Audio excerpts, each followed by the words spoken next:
Good morning, everybody, from your friendly Canadian neighbor to the north. You know, on this channel, I have mentioned in the past my distaste for someone who was elected south of the border, and I had a lot of clap back from that. A lot of people saying to mind my own business, it didn't have anything to do with Canada, or my opinion, or any Canadian's opinion.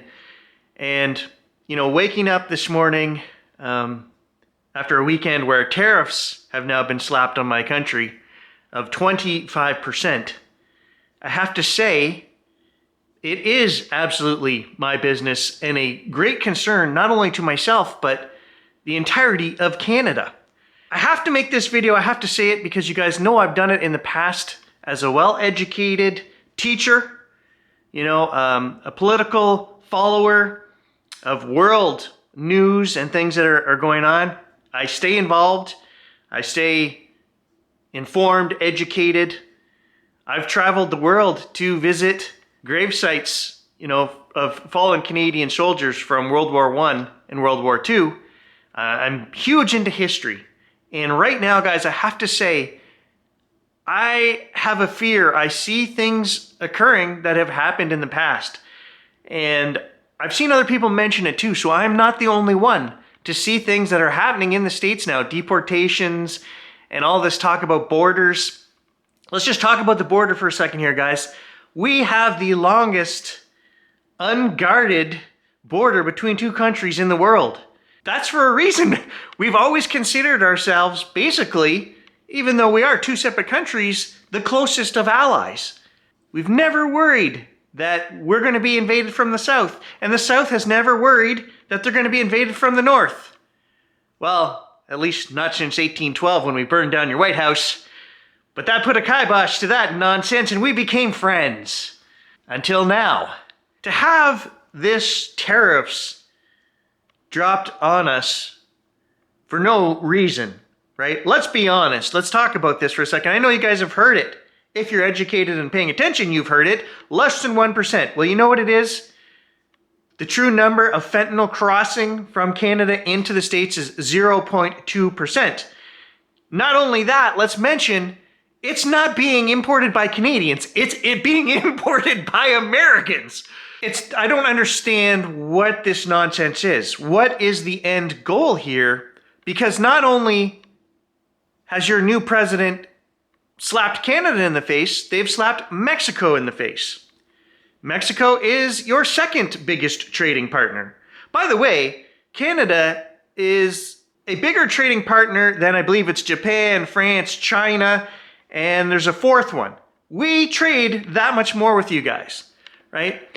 And it makes my hair turn even grayer to hear this nonsense come out of Trump's mouth about a trade deficit. This man doesn't understand how this works.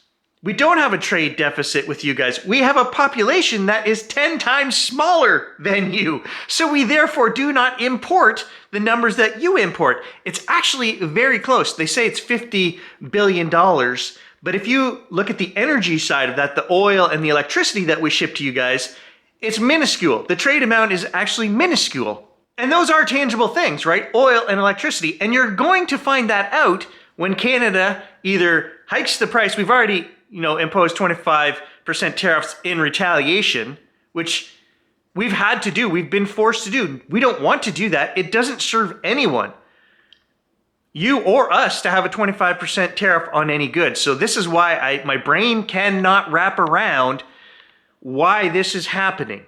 You know, we are a polite, usually pretty relaxed neighbor to the north.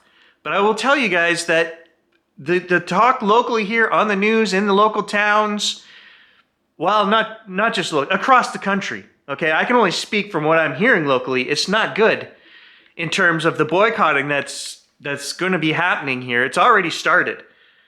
The tariffs don't even officially come into effect until tomorrow, but it has already started. You know, people can say, oh, we don't care, Gary, if you don't come to Vegas in April like you were going to. Hey, my $10,000 might not mean a lot to you, but if 30 million other Canadians think and do the same as me, it's going to hurt. The other thing I want to touch on here is that I saw this number of $830 is what it's going to cost the average American in this trade war with Canada per year, okay? That's nonsense. $830 would be such a lowball estimate because hundreds of thousands of you are going to lose jobs over this through the auto industry and other industries, plastics and energy. You know, there's so many of you that are going to lose jobs. So how do you take into effect hundreds of thousands of lost jobs and say it's going to cost every American $830? On top of that, the cost of a new vehicle they're estimating are going to go up $3,000. So great, not all of you are buying vehicles. So what we're saying is the status quo, the person who can't afford to do any damn thing with their life other than sit at home when they're not working their 40-hour weeks, they're not buying anything, okay? You're just continuing with status quo. Those people are paying $830 extra a year. Anyone else who's spending money or going anywhere or loses their job, we could be looking at tens of thousands of dollars for those people, okay? So this $830, I've heard some people blow this off. Well, this trade war is not going to cost us this much. That's only Canada. You have also started a trade war with China and Mexico. So not only do we have to talk about the rudeness of what you have done to Canada, because it was a slap in our face. This is exactly like growing up with a twin brother, something I know about, right? And you can be as close as brothers, but when that fight starts, the gloves come off. You know, I've been known to throw an apple at my brother. I hit him in the eye one time.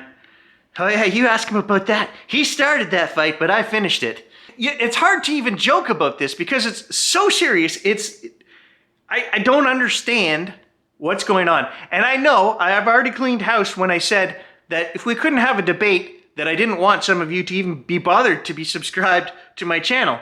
And that's true. I still think that if you can't logically hear an outsider's opinion without saying, oh, well, you know, it's none of your business, without being able to see the world picture of what's going on here. Because not only have you started a trade war, you have threatened Panama, you have threatened Denmark by wanting to take over Greenland, with force, I might add. Okay, not only are you saying economic pressure, like you're saying with Canada, you want to take over Canada and make us the 51st state through economic pressure, okay? That was said.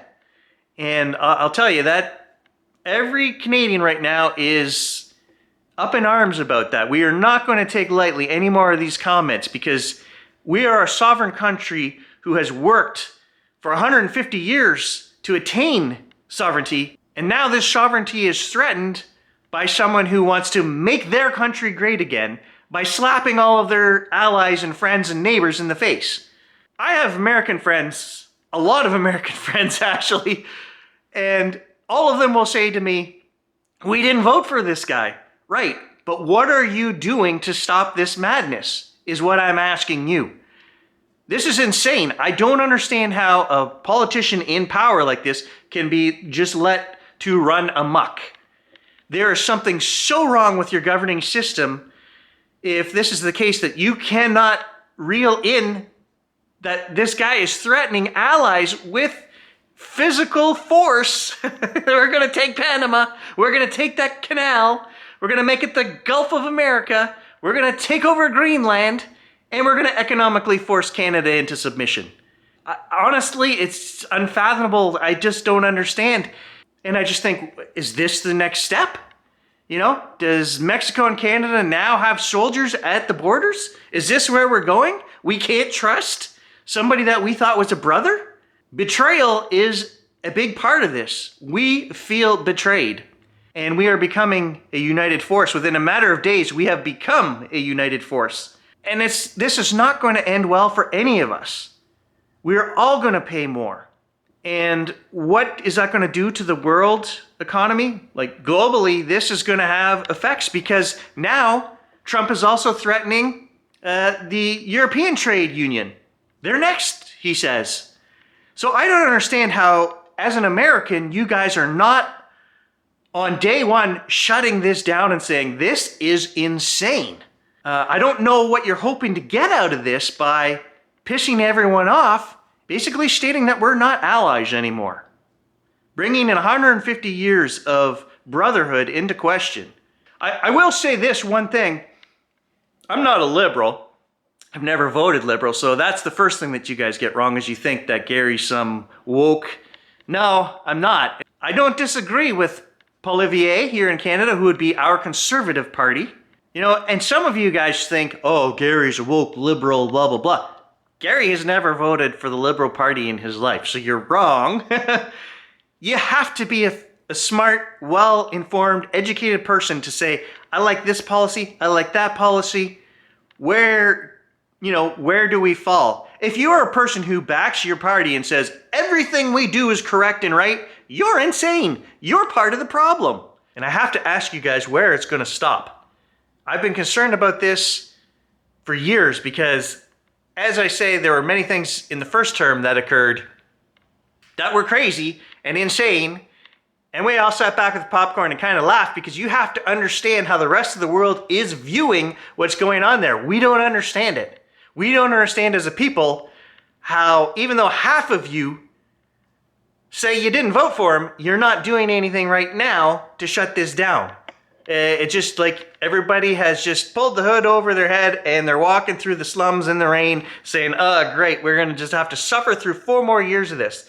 And I just want to let you know how a Canadian feels about it. And that's insulted, hurt, untrusting right now. And I really hope that Canada and Mexico and a few of these European countries to get together and, rework our own trade systems. I think going forward, even if there is some amendment made here in the next couple of weeks, this is what's going to happen, is we have to look at other sources of trade and strengthen our overall position globally, because we can't trust you anymore. Trust has been broken for no reason. I would love to see Canada and Mexico, hey, start shipping right around the States and just bring all your goods on into Canada, and we'll do the same for you guys. And unfortunately, for those of you who didn't vote for Trump, you're going to suffer along with the fools who did.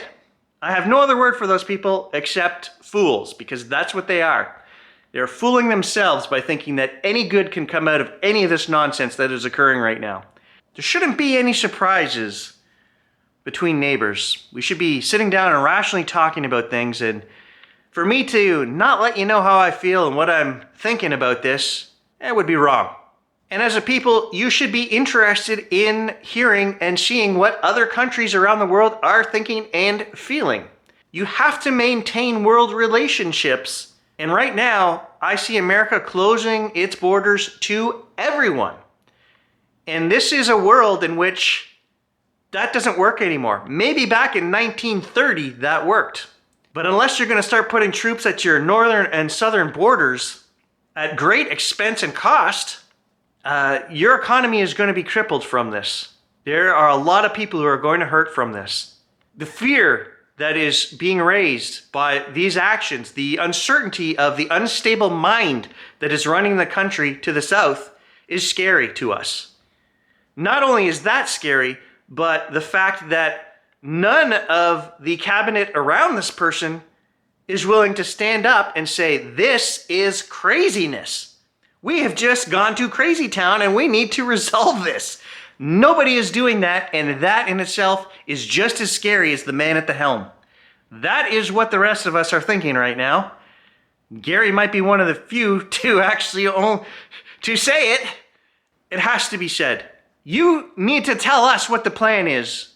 Please tell the world, leave a comment below.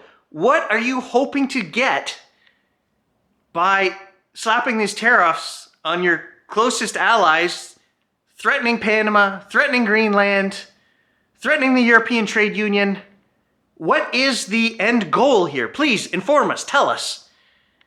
And if you don't know, maybe you need to start asking your leadership, what is the end goal? Get an answer and see if you agree with that answer. And if not, then maybe you need to start doing something about it. If this doesn't end in the next week, Supply chains and routing has to be all figured out again. These companies are going to lose millions of dollars, American and Canadian. If there are enemies of North America, Canada, the US, and Mexico out there right now, they are sitting back laughing at what is occurring because you are weakening North America as a whole through these actions. There is no reasoning behind it. All right, I gotta go button down my hatches, change my groceries to all Canadian goods. We actually did that yesterday. I'm not even joking. The wife canceled our grocery order and went through and repicked everything from Canada.